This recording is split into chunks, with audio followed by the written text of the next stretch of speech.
Much in Cicero's legal speeches may strike a modern ear as irrelevant or offensive. Objection, one might cry out repeatedly. But all Roman lawyers made the same character-based arguments that Cicero did. He just did it best.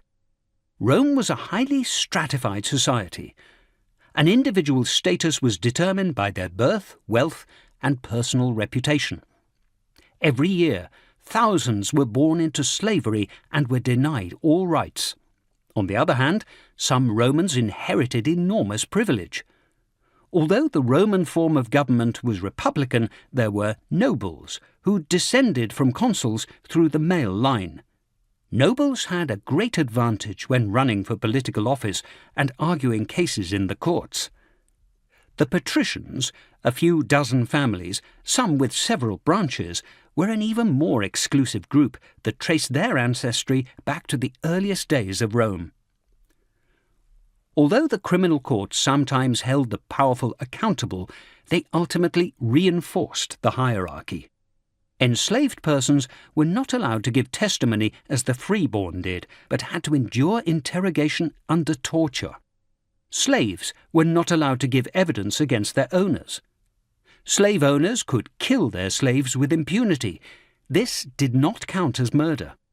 Freeborn witnesses who testified might be derided, especially if they were foreigners.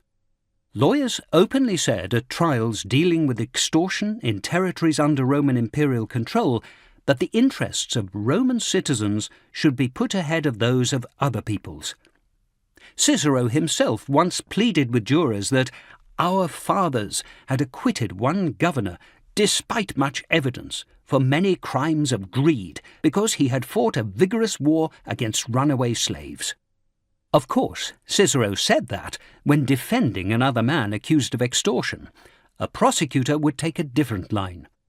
Taken as a whole, the trials Cicero took part in show the difficulty provincial populations faced in upholding their rights. The aspirational words carved in marble across the entrance to the US Supreme Court, equal justice under law, were not a motto for the criminal courts of the Roman Republic. The cases lawyers made often relied less on law and evidence than personal reputations and the presidency of empire.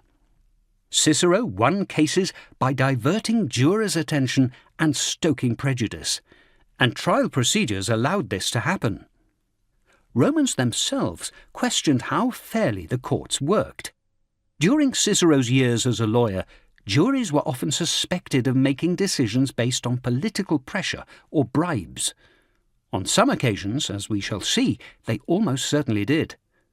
The court's capriciousness and corruption not only sapped public trust, but also emboldened those who were inclined to commit crimes to feel they might get away with it.